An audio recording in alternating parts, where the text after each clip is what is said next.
Humans are some pretty amazing creatures, and we have done some insane, unexpected things in our time on this planet that we call home.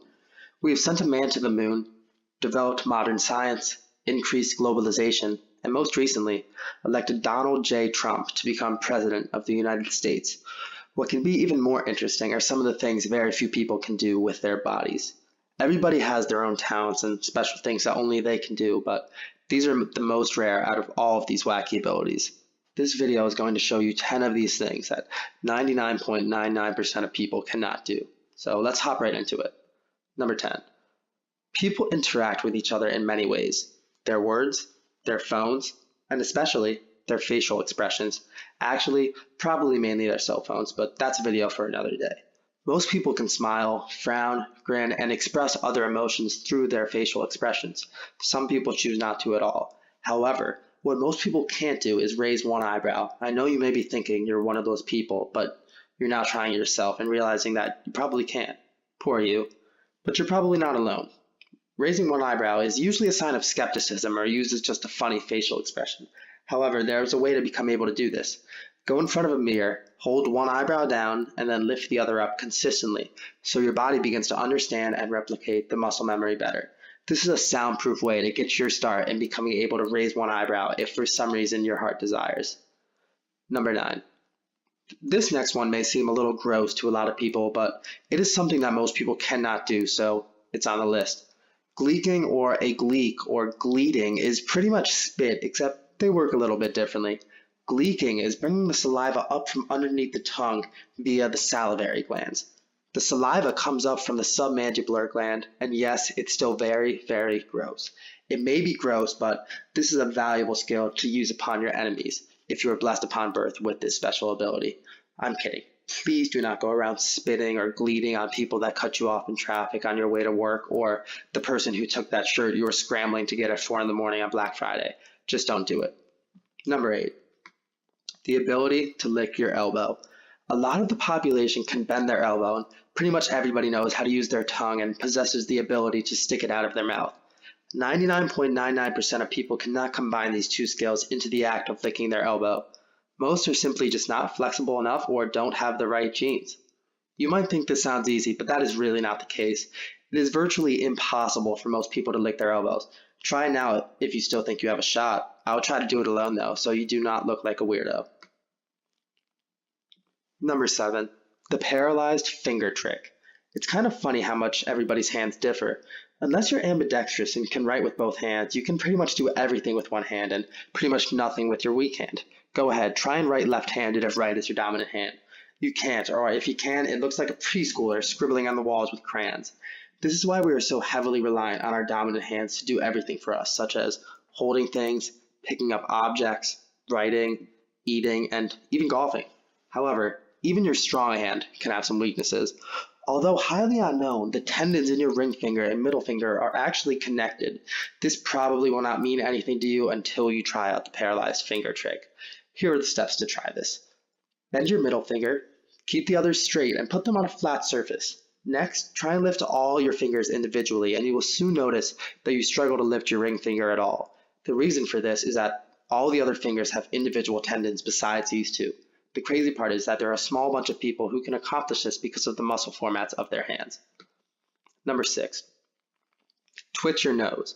Made popular by the witch Samantha Stevens in the TV show Bewitched, but the ability can be found in a few other people across our planet as well. Not many, but a few.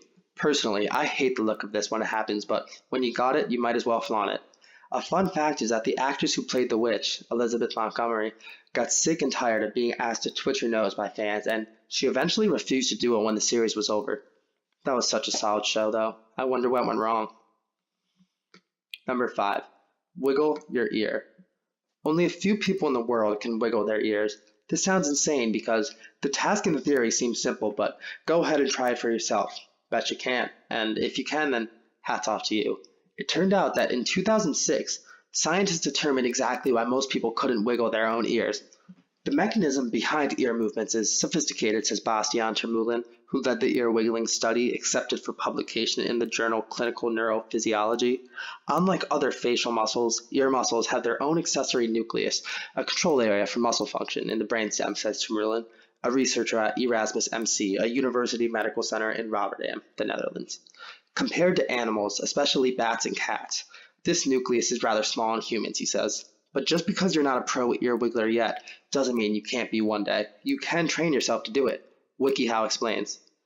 Isolate your ear wiggling muscles. You may be able to wiggle your ears, but it won't be that impressive if you have to raise your eyebrows or look awfully surprised every time you do it.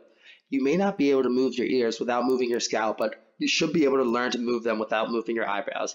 Practice wiggling your ears without moving any other parts of your face. Wow, WikiHow truly does have the answer to everything. Number 4, touch your nose or chin with your tongue. Another one that most people think possible, but unfortunately, that is just not the case. All humans can touch their noses with their hands. They could also most likely touch their chin in the same manner. Again, everybody I know at least can stick their tongue out, but then again, I don't know who you guys are friends with. Anyways, these skills are all common and possessed across most of the planet.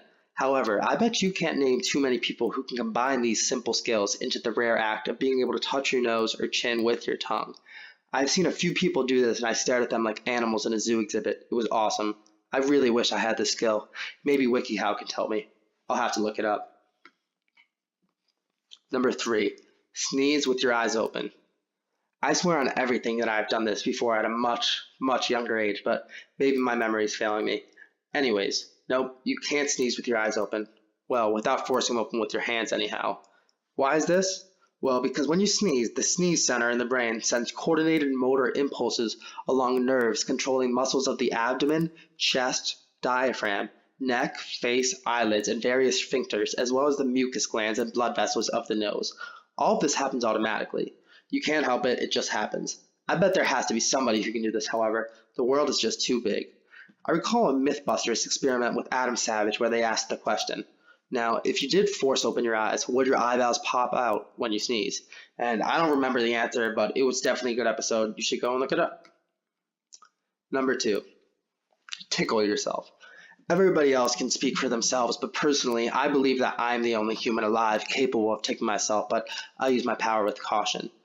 Everybody has a ticklish spot or two, which are never a secret from the ones we love. Gentle tickling is fun, so one can be tempted to auto-tickle to amuse oneself. But alas, you can't tickle yourself, and scientists actually know why. Sarah Jane Blakemore of the Institute of Cognitive Neuroscience at University College London explains. The answer lies at the back of the brain in an area called the cerebellum, which is involved in monitoring movements. Our studies at University College London have shown that the cerebellum can predict sensations when your own movement causes them, but not when someone else does. When you try to tickle yourself, the cerebellum predicts the sensation, and this prediction is used to cancel the response of other brain areas to the tickle. Ah, scientists. They always have the answers to the most important questions. Number 1. Draw the number 6 while making clockwise circles with your leg. Do you think you can multitask? Try this. While sitting on a chair, lift your right foot off the floor and make clockwise circles. Go ahead, I'll give you a second. Then, while doing that, draw the number 6 with your right hand. Give you a few seconds to start doing that as well. And you'll soon realize you can't help it. Your foot is going to change directions. I actually tried this one myself, and let me just say, this is the hardest of all of these things. I really think it's physically impossible. You can also similarly try this. You can move your right leg in anti-clockwise circles and simultaneously draw the number 8 with your right hand. Another tricky thing to do is this. Simultaneously rotate the index fingers of both hands clockwise. Go ahead. Do it slowly at first, but then pick up speed. So a few more seconds. Try to go faster and faster, and pretty soon your 2 fingers will be going in opposite directions. It's inevitable. If you're still trying, I would give up. I don't think it's going to happen anytime soon, and I would hate for you to waste your time. And that is the 10 things that 99.99% of people can't do. But we wanted to really give you a good video today, so we have a bonus for you. And the bonus is putting your fist in your mouth. Now, be careful with this one. You don't want to punch yourself in the face. You know, as far as this putting your fist in your mouth goes, I think this is a little more common, as I've seen a lot of people who can do this, and it is definitely a fun idea to explore. I'd like to conclude by saying in the next couple hundreds of years, humans will continue to make progress and do the unthinkable. Who knows what the next tech gadget will be, who the next world power will be, or the first other planet humans land on? These are all hard questions to answer. One thing we can be sure of is that humans in the future will still have a low probability of being able to do any of the things we discussed. We thank you all for watching. If you like it, throw a thumbs up, hit the subscribe button, leave a comment. If you really liked it, go and tell a friend, go tell whoever. And we just want to say we have a new video coming soon and we're really excited. Thanks, everybody.